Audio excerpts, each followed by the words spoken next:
Hello મારા વાલા વિદ્યાર્થીઓ, કેમ છો? મજામાં છો ને? તમારી બોર્ડની એક્ઝામ ચાલી રહી છે. તમે બધા ટેન્શનમાં છો કે તત્વજ્ઞાનમાં શું કરવું, શું ના કરવું, વિભાગ એમાં 20માંથી 20 માર્ક્સ કેવી રીતે લાવવા.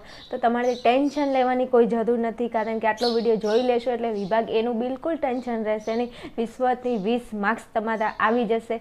એના માટે તમારે પૂરો વિડીયો વોચ કરવો પડશે. હું તમને ગેરંટી અને દાવા સાથે કહું છું કે આ વિડીયોમાંથી તમે એકવાર શાંતિથી 20 વિકલ્પો જે તમારા એક્ઝામમાં પૂછાય છે વિડીયો પૂરો જોઈ લેશો તો તમને બિલકુલ એમાં તકલીફ પડશે નહીં અને 20માંથી 20 માર્ક્સ તમે આરામથી લાવી શકશો. વિદ્યાર્થીઓ, તમને ખબર છે કે તત્વજ્ઞાનની અંદર 10 ચેપ્ટર છે અને 10 ચેપ્ટરમાંથી 10 વિકલ્પો છે. જો તમે વ્યવસ્થિત 10 વિકલ્પો 10 ચેપ્ટરના કરી લો તો કોઈ પ્રોબ્લેમ જ નથી. પણ અમુક વિદ્યાર્થીઓ એવા હોય છે કે આઈએમપી આપો ને તો આઈએમપી આ તમારો વિડીયો પૂરો આઈએમપીનો રહેશે. આટલા વિકલ્પો શાંતિથી કરી લેશો તો કોઈ ટેન્શન રહેશે નહીં. બીજું, વિદ્યાર્થીઓ, તત્વજ્ઞાનની અંદર ઘણા બધા મારા એવા વિદ્યાર્થીઓ છે જેને 100માંથી 100 માર્ક્સ પણ આવ્યા છે અને આ બોર્ડની એક્ઝામમાં 100માંથી 100 માર્ક્સ 100% આવશે. તમારે પણ 100માંથી 100 માર્ક્સ આવે એવી ભગવાનને પ્રાર્થના. પણ વિભાગ એમાં એક પણ માર્ક્સ તમારો ન જાય એના માટે તમે પૂરો વિડીયો વોચ કરી લેજો. ચલો, ટાઈમનો વેસ્ટ નથી કરતો, ફટાફટ આપણે ટોપિકની અંદર જઈએ છીએ. ચલો, સૌથી પહેલાં તમને પ્રશ્ન દેખાતો હશે.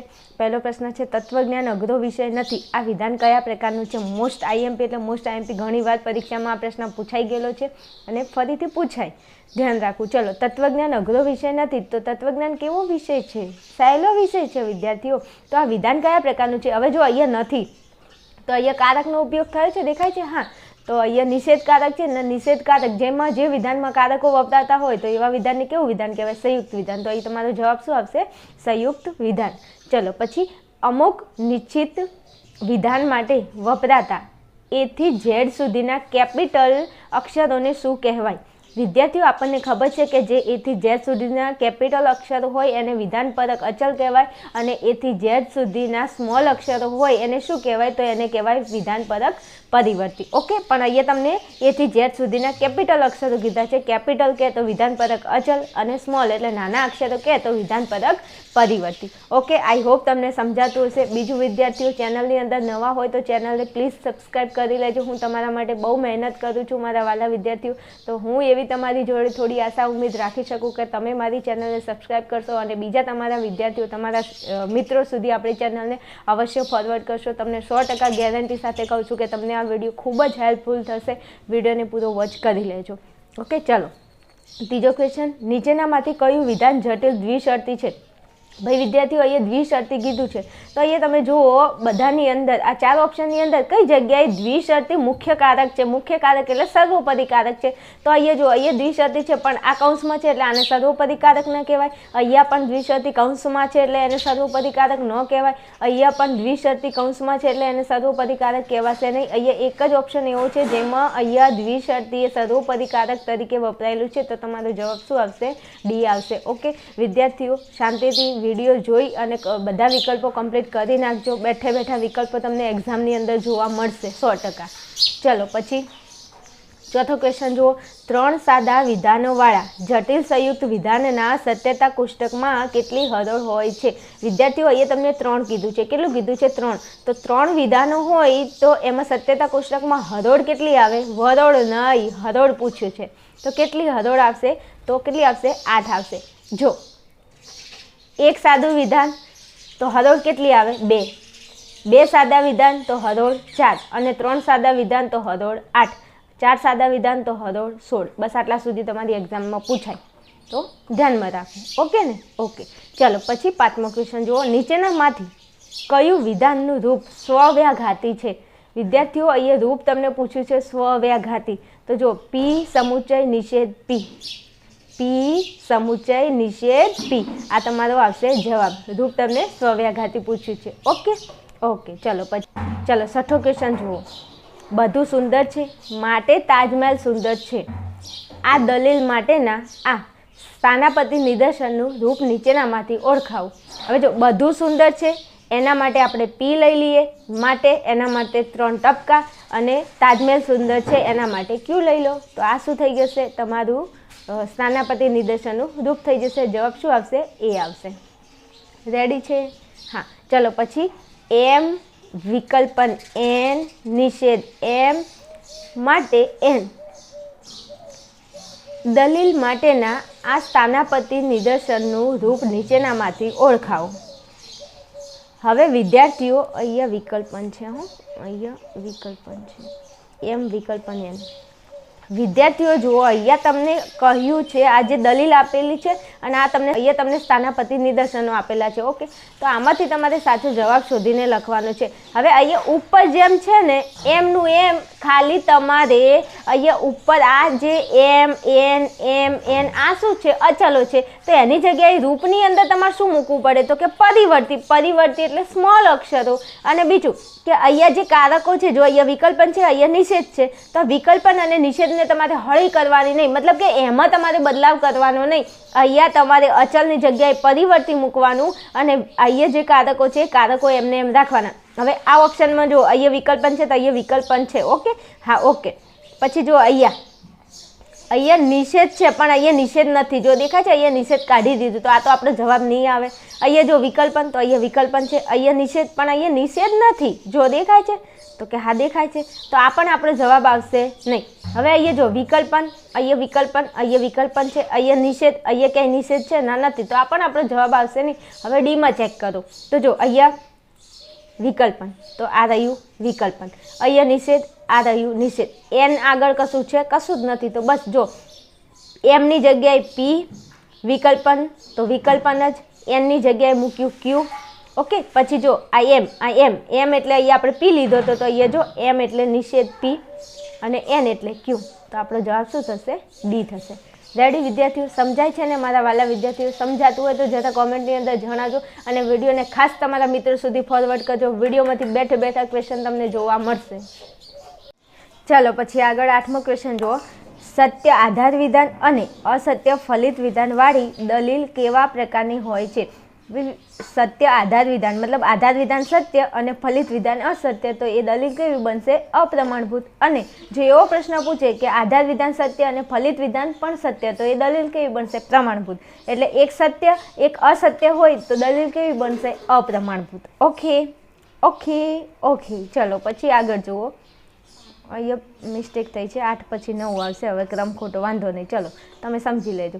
દલીલમાં ફલિત વિધાનની સંખ્યા કેટલી હોય છે? ભાઈ વિદ્યાર્થીઓ, દલીલમાં ફલિત વિધાનની સંખ્યા એક જ હોય. તમને ખબર છે ને, 2 આધાર વિધાનો નીચે હોય એ ફલિત વિધાન. ઓકે, ચલો પછી જુઓ. ઉત્તરાંગના નિષેધ પરથી પૂર્વાંગના નિષેધને લગતા નિયમને સંક્ષેપમાં શું કહે છે? ઉત્તરાંગનો નિષેધ અને પૂર્વાંગનો નિષેધ, બંને નિષેધ. તો જવાબ અહીં તમારો શું આવશે? એમટી. શું આવશે? એમટી. ઓકે, ચલો પછી આગળ. હવે બીજું વિદ્યાર્થી, હું તમને વધારે કંઈ સમજાવતી નથી, ફટાફટ આપણે આઈએમપી વિકલ્પો છે એ જોઈ લઈએ. વધારાનું હું તમને કશું એક્સ્ટ્રા સમજાવીશ નહીં, આપણો ટાઈમ વેસ્ટ ના થવો જોઈએ એટલા માટે. ચલો, જો પી શરતી ક્યુ અને ક્યુ શરતી આર એ 2 વિધાનો આપેલા હોય તો એમાંથી કયા વિધાનને નિષ્પન્ન કરી શકાય? તો અહીંયા કયા વિધાનને નિષ્પન્ન કરી શકાશે? પી શરતી આર. કેમ? અહીંયા પી શરતી ક્યુ શરતી આર માટે પી શરતી આર. તો આ નિયમ કયો છે? એચએસનો નિયમ દેખાય છે? તો કે હા, એટલે અહીંયા એચએસનો નિયમ છે ને એચએસનો નિયમ તમે એકવાર એનું રૂપ ચેક કરી લેજો. જવાબ આવશે પી શરતી આર. ઓકે, પછી જો વિધિવાચક વિધાનુમાનના રૂપમાં સત્યતા કોષ્ટકની કેટલી હરોળો હોય છે? ભાઈ વિદ્યાર્થીઓ, હવે વિધિવાચક વિધાનુમાન એટલે સીડીનો નિયમ થશે. હવે સીડીમાં પી શરતી ક્યુ, આર શરતી એસ, તો 1 2 3 અને 4 વિધાનો આવ્યા. જો 4 વિધાનો હોય તો એમાં હરોળ કેટલી બનશે? 16 બનશે. હમણાં આગળ આવી ગયું કે જો 1 વિધાન હોય તો એમાં 2 હરોળ, 2 વિધાન હોય તો એમાં 4 હરોળ, 3 વિધાન હોય તો એમાં 8 અને 4 વિધાનો હોય તો એમાં 16 હરોળ બનશે. આ ધ્યાન રાખવું. 1 2 2 4 3 8 4 16. ઓકે, યાદ રહેશે? હા. ચલો પછી આગળ જઈએ પ્રશ્નમાં. ચલો પછી જુઓ ક્વેશ્ચન તમને.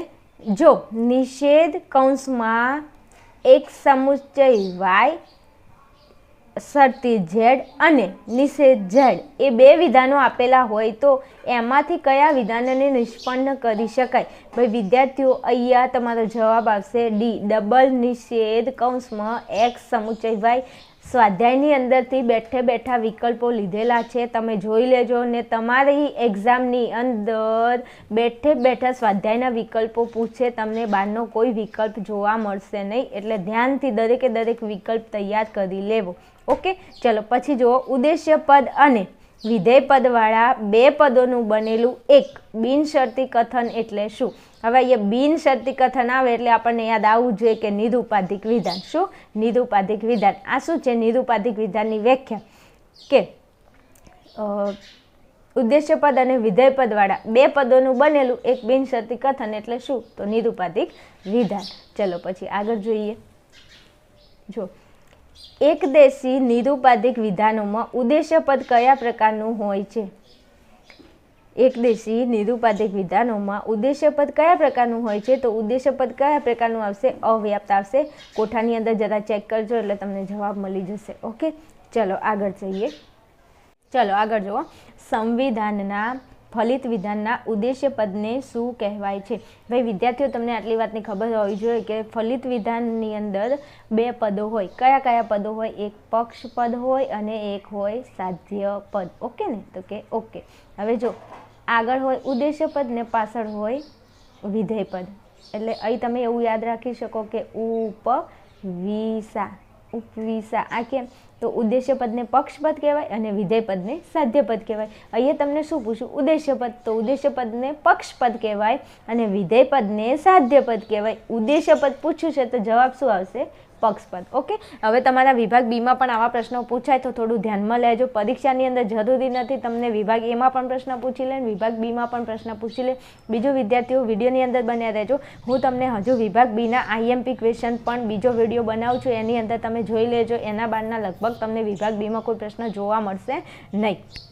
ચલો પછી આગળ જુઓ. માન્ય રૂપવાળા હા હ ન ભેદમાં સાધ્ય વિધાન કયું છે? ભાઈ જો અહીંયા હા હ ન તો આપણને ખબર છે કે સંવિધાન હોય તો એમાં પહેલું વિધાન હોય એ સાધ્ય વિધાન હોય, બીજું વિધાન હોય પક્ષ વિધાન હોય, ત્રીજું વિધાન હોય એ ફલિત વિધાન હોય. અહીંયા તમને શું કીધું છે કે હા હ ન ભેદમાં સાધ્ય વિધાન. તો સાધ્ય વિધાન કોણ હોય? તો કે હા, પહેલું જે હોય એ સાધ્ય વિધાન હોય. ઓકે, ચલો પછી વૈજ્ઞાનિક વ્યાપ્તિના તાત્વિક આધારો કયા છે? શું કીધું? વૈજ્ઞાનિક વ્યાપ્તિના તાત્વિક આધારો કયા છે? તો અહીંયા જો કાર્યકારણનો નિયમ અને પ્રકૃતિની એકરૂપતાનો નિયમ, આ બંને શું છે? વૈજ્ઞાનિક વ્યાપ્તિના તાત્વિક આધારો. તો જવાબ શું આવશે? એ અને બી. ચલો જુઓ પછી આગળ. કેટલાક પરથી સર્વ પર જવાનું બૌદ્ધિક સાહસ શેમાં હોય છે? ભાઈ વિદ્યાર્થીઓ, કેટલાક પરથી સર્વ પર જવાનું બૌદ્ધિક સાહસ શેમાં હોય? વ્યક્તિકરણમાં હોય. શેમાં હોય? વ્યક્તિકરણમાં. બીજું વિદ્યાર્થીઓ, તત્વજ્ઞાન ભણવાની એટલી મજા આવે, તત્વજ્ઞાનમાં ટેન્શન લેવાની જરૂર નહીં. એટલે વિદ્યાર્થીઓ 100 માંથી 100 માર્ક્સ આવે, પણ એવી મહેનત પહેલાં તમે કરી હોવી જોઈએ. અમુક વિદ્યાર્થીઓ એવા હોય ભાઈ પાસ કરી દો ને એટલે પતી જાય. કંઈ વાંધો નહીં, પાસ થવું હોય તો વિડીયો જોઈ લેજો, કારણ કે વિભાગ એ અને વિભાગ બી કમ્પ્લીટ કરી નાખો તો એમાંથી મોસ્ટ ઓફ કે 30 માર્ક્સ તો તમારા આવી જ જાય. બરાબર? અને પાછળનો વિભાગ ઈ કમ્પ્લીટ કરી નાખો એટલે તમે પાસ થઈ જાઓ આરામથી. ચલો, કઈ વ્યાપ્તિ કાર્યકારણ સંબંધ સ્થાપે છે? મોસ્ટ આઈએમપી પ્રશ્ન છે ભાઈ વિદ્યાર્થીઓ. વૈજ્ઞાનિક વ્યાપ્તિ કાર્યકારણ સંબંધ સ્થાપે છે. ચલો પછી આગળ જોઈએ. ચલો, અનિવાર્ય શરતોનો સમુચય એટલે શું? તો અનિવાર્ય શરતોનો સમુચય એટલે પર્યાપ્ત શરત. શું આવશે? પર્યાપ્ત શરત. ચલો પછી જો જે.એસ. મિલે પ્રાયોગિક અન્વેષણની કેટલી રીતિઓ આપે છે? ભાઈ જે.એસ. મિલે કેટલી રીતિઓ આપી હતી? તો અહીંયા જવાબ આપણો આવશે 5 રીતિઓ. કેટલી રીતિઓ આપી હતી? 5.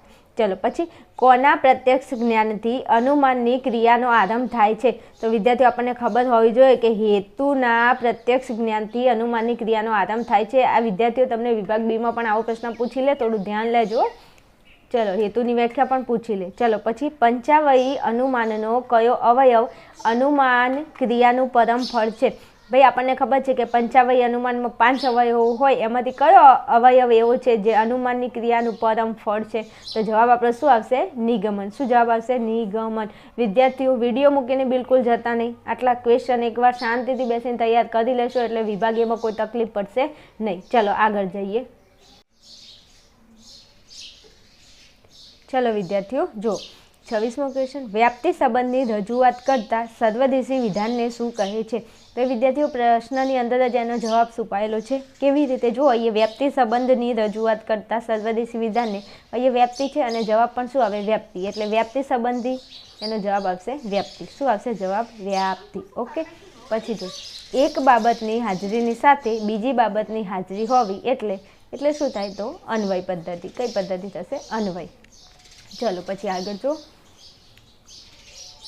મૂલ્યલક્ષી વિધાનોની વિશેષતા કઈ છે? ભાઈ વિદ્યાર્થી, મૂલ્યલક્ષી જે વિધાનો હોય એમની વિશેષતા કઈ? તો મૂલ્યલક્ષી જે વિધાનો હોય એમની વિશેષતા હોય છે વ્યક્તિગત પસંદગી. શું હોય છે?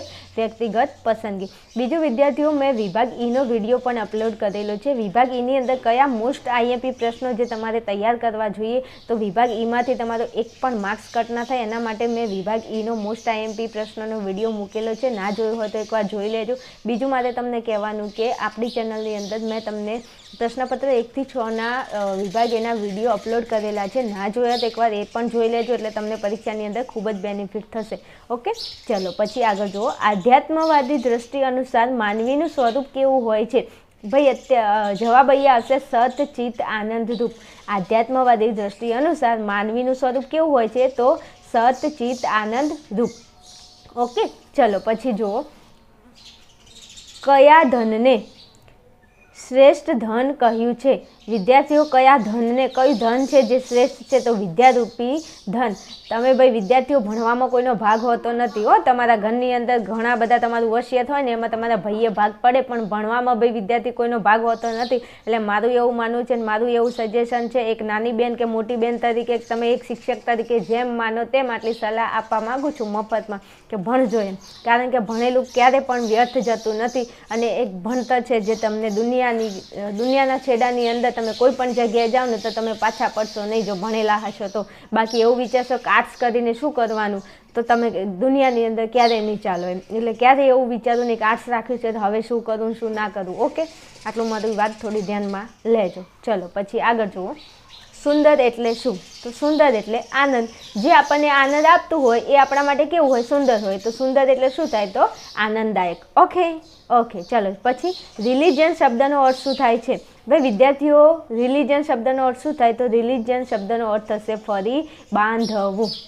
ઓકે. ચલો પછી અહીંયા આગળ જોઈ લઈએ. ધાર્મિક જીવનનું જ્ઞાનાત્મક પાસું શેની સાથે સંકળાયેલું છે? વિદ્યાર્થીઓ, અહીંયા તમને જ્ઞાનાત્મક પાસું પૂછ્યું છે, તો જ્ઞાનાત્મક પાસું કોની સાથે સંકળાયેલું છે? વિચારો કે બુદ્ધિ સાથે. ભાઈ જે વિદ્યાર્થીઓ હોશિયાર છે, જે વિદ્યાર્થીઓ 100માંથી 100 માર્ક્સ લાવવા માંગે છે, એમને હું એટલું કહેવા માંગીશ કે વિદ્યાર્થીઓ, તમે લોકો આ વિડીયો તો જોશો, તે આ તમે પ્રશ્નો તૈયાર કરશો તો પણ હજુ હું તમને સજેસ્ટ કરું છું કે તમારા 10 ચેપ્ટર છે ને 10 ચેપ્ટરમાંથી 10 વિકલ્પો છે, તો 100 વિકલ્પો તમે તૈયાર કરી લેજો. કારણ કે હોશિયાર વિદ્યાર્થી માટે કઈ જ વસ્તુ આઈએમપી હોતું નથી. એ બધાની તૈયારી કરે ને એકદમ વ્યવસ્થિત તૈયારી કરે ત્યારે તો એને 100માંથી 100 માર્ક્સ આવતા હોય છે. ઓકે. સમજાય છે? બીજું વિદ્યાર્થીઓ, તમને હેલ્પ કરું છું તો જરા ચેનલને સબસ્ક્રાઈબ કરી લેજો અને વિડીયોને તમારા અન્ય મિત્રો સાથે શેર પણ કરજો. ચલો હજુ આગળ બન્યા રહેજો. વિડીયોમાં હજુ થોડા આઈએમપી ક્વેશ્ચન આપણે જોઈ લઈએ. ચલો વિદ્યાર્થીઓ આગળ જુઓ. નિરંતર પ્રાર્થના કરતા રહો આ આજ્ઞા કયા ધર્મ ગ્રંથમાં છે? તો નિરંતર પ્રાર્થના કરતા રહો એ આજ્ઞા કયા ધર્મ ગ્રંથમાં છે? તો અહીં તમારો જવાબ શું હશે? બાઇબલ. બાઇબલની અંદર એવું લખેલું છે, એવું કહેલું છે કે નિરંતર પ્રાર્થના કરતા રહો. ચલો પછી આગળ જુઓ. અહીંયા હા દેખાય છે? એક જ મિનિટ. હા ચલો. ઇન્દ્રિયોના વિષયરૂપ વસ્તુઓમાં આસક્તિનો અભાવ એટલે શું? તો આ તમને વ્યાખ્યા આપી છે કોની? વૈરાગ્યની. વૈરાગ્યની વ્યાખ્યા શું થાય? તો ઇન્દ્રિયોના વિષયરૂપ વસ્તુઓમાં આસક્તિનો અભાવ એટલે વૈરાગ્ય. ઓકે. ચલો પછી જુઓ. વ્યક્તિના ધાર્મિક જીવનમાં કેટલા અંગો પૂર્ણ રીતે વિકસેલા હોવા જોઈએ? તો કેટલા અંગો આવશે? 4 અંગો. ખબર છે કે જ્ઞાન, ભક્તિ, નીતિ અને વૈરાગ્ય. ચલો પછી જગતના વિદ્યમાન ધર્મોમાં અર્વાચીન ધર્મ કયો છે? વિદ્યાર્થીઓ, અર્વાચીન ધર્મ કે તો કયો આવશે? શીખ ધર્મ. અને જો તમને પ્રાચીન કહે, શું કહે? પ્રાચીન. તો પ્રાચીન કહે તો હિન્દુ. 2 પ્રશ્નો પૂછાવા લાયક છે. પ્રાચીન ધર્મ પૂછે તો હિન્દુ અને અર્વાચીન ધર્મ પૂછે તો શું આવશે? શીખ આવશે. ઓકે. સમજાતું હોય તો જરા વિડીયોને લાઇક કરતા રહેજો અને તમારા મિત્રો સુધી વિડીયોને શેર કરતા રહેજો. એ પણ ભણે અને આગળ વધે. સ્વાર્થી ના બની જતા હો. હા ચલો. જૈન ધર્મના પ્રથમ તીર્થંકર કોણ હતા? ભાઈ જૈન ધર્મના પ્રથમ તીર્થંકર કોણ હતા? ઋષભદેવ. અને 24મા તીર્થંકર કોણ હતા? મહાવીર સ્વામી. ઓકે. ચલો પછી આગળ જુઓ. હિન્દુ ધર્મનો ઉદ્ભવ ક્યાં થયો હતો? હિન્દુ ધર્મ આપણો ધર્મ, ભાઈ આપણા ધર્મનો ઉદ્ભવ કઈ જગ્યાએ થયો હતો? તો ભારતમાં થયો હતો. કઈ જગ્યાએ? ભારતમાં થયો હતો. ચલો પછી આગળ ક્વેશ્ચન જુઓ. પ્રત્યેક ધર્મનું હાર્ટ કરુણા અને પ્રેમથી તરબોળ તથા ભીંજાયેલી આધ્યાત્મિકતા છે. આ મત કોનો છે? ભાઈ આ વિધાન અને આવું કોણ માનતું હતું એમ? તો અહીં તમારો જવાબ શું આવશે? Doctor Abdul Kalam. Most આઈમ્પી question વિભાગ બીમાં પણ પૂછી લે, ધ્યાન આપજો જરા. ચલો પછી આગળ જુઓ. મહર્ષિ પતંજલિના મતે યોગનું લક્ષણ શું છે? યોગનું લક્ષણ અહીંયા તમને પૂછ્યું છે તો બધામાં યોગ શીત વૃત્તિ છે. અહીંયા તમારે ખાલી પાછળ યાદ રાખવાનું છે નિરોધ, કારણ કે આગળ બધામાં એક જ જેવું છે. અહીંયા અવિરોધ ને વિરોધ ને પ્રદીપ્ત, આમાં થોડું ધ્યાન રાખજો. જવાબ શું આપશે? નિરોધ. પરીક્ષામાં ભૂલથી ભૂલ કરતા નહીં. બીજું, વિદ્યાર્થીઓ વિભાગ એ લખવા બેસો એટલે ખૂબ જ ચોકસાઈ રાખજો, કારણ કે જો વિભાગ એની અંદર થોડી બાય ચાન્સ મિસ્ટેક થઈ ગઈ તો 1 માર્ક્સ તમારો હાથમાંથી જતો રહેશે. પછી 99 માર્ક્સ આવવાની ખુશી નહીં હોય, પણ 1 માર્ક્સ જો તત્વજ્ઞાનમાંથી ગયો તો એ 1 માર્ક્સનું જે દુઃખ હશે ને એ આખી જિંદગી તમને સતાશે. સાલું 1 માર્ક્સ 99 માર્ક્સ 100 માર્ક્સ આવતા 1 માર્ક્સ મારો ખોટો પડી ગયો. એટલે હોશિયાર વિદ્યાર્થીઓ ખાસ ધ્યાનમાં લેજો મારી વાતને. ઓકે, ચલો આગળ જઈએ. ચલો તમારી આતુરતાનો અંત આવી ગયો છે. આટલા વિકલ્પ જ છે, હવે પૂરું થવા આવી ગયું છે. ચલો જો, યોગશાસ્ત્રની શાસ્ત્રીય રચના કોણે કરી હતી? વિદ્યાર્થીઓ અહીંયા તમને ખબર હોય તો આ ચેપ્ટરની અંદર 10મા ચેપ્ટરની અંદર મહર્ષિ પતંજલિનું નામ આપણને દેખાય, બીજા કોઈનું નામ આપણને ધ્યાનમાં લેવાનું હોતું નથી. તો અહીં જવાબ શું હશે? મહર્ષિ પતંજલિ.